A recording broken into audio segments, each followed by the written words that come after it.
नैब कराची पारां school education and literacy department जी जांच जो दायरो समूरी सिंध ताईं वधाए छॾियो आहे। नैब अमलदारनि तरफ़ां तालीम खाते दादू खां 1999 खां 30 जून 2020 ताईं थियल भर्तियुनि जो मुकमल रिकॉर्ड तलब कयो वियो आहे। वरियनि खां सरकारी स्कूल्स में ख़िदमतूं अंजाम ॾींदड़ मुलाज़िमनि जी क़ाबिलियतनि डिग्रियुनि ऐं भर्ती वारे अमल जी छंछाण शुरू थियण खां पोइ दादू जे तालीम खाते में थरथलो मची वियो आहे। नैब कराची तरफ़ां school education and literacy department Sindh जे ऑफिसर्स ऐं मुलाज़िमनि ख़िलाफ़ जांच जारी आहे। इन ई सिलसिले में पुराणनि भर्तियुनि जे रिकॉर्ड जी तलबी खां पोइ director general HR and training जी हिदायतुनि ते ज़िलाई तालीमी ऑफिसर दादू ख़दीजा मुमताज़ पहमर पारां तालीम खाते जे लाॻापियल ऑफिसर्स खे ख़त जारी कयो वियो आहे। ख़त में तालुके ऑफिसर्स, प्रिंसिपल्स, हेडमास्टर्स, हेडमिस्ट्रेस ऐं ॿियनि लाॻापियल अमलदारनि खां 1999 खां 30 जून 2020 ताईं भर्ती थियल समूरनि तदरीसी ऐं गैर तदरीसी मुलाज़िमनि जो मुकमल रिकॉर्ड तलब कयो वियो आहे। तलब कयल रिकॉर्ड में मुलाज़िमनि जूं तालीमी सनदूं,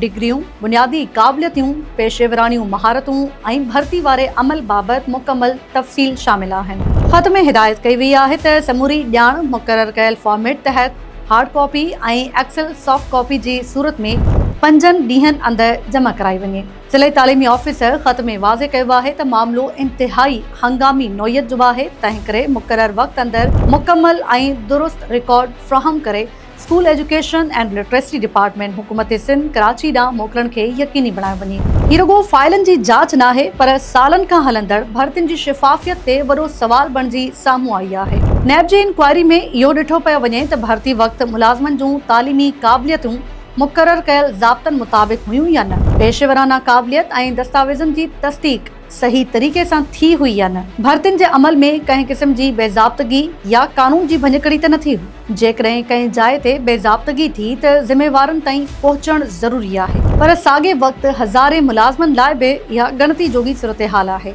जेके सालनि खां तालीम जे निज़ाम सां जुड़ियल आहे। नैब जी जांच दौरान दादू तालीम खाते में अमलदार रिकॉर्ड गॾु करण में मसरूफ़ थी विया आहिनि, जॾहिं त मुलाज़िमनि में बि पंहिंजे दस्तावेज़नि ऐं सर्विस रिकॉर्ड बाबति ॻणती वधी वई आहे। हाणे ॾिसणो इहो आहे त रिकॉर्ड जी छंछाण खां पोइ कहिड़ियूं हक़ीक़तूं साम्हूं अचनि थियूं ऐं छा ही जांच तालीम खाते में शिफ़ाफ़ियत आणण जो सबबु बणिजे थी या नवां सवाल पैदा करे थी।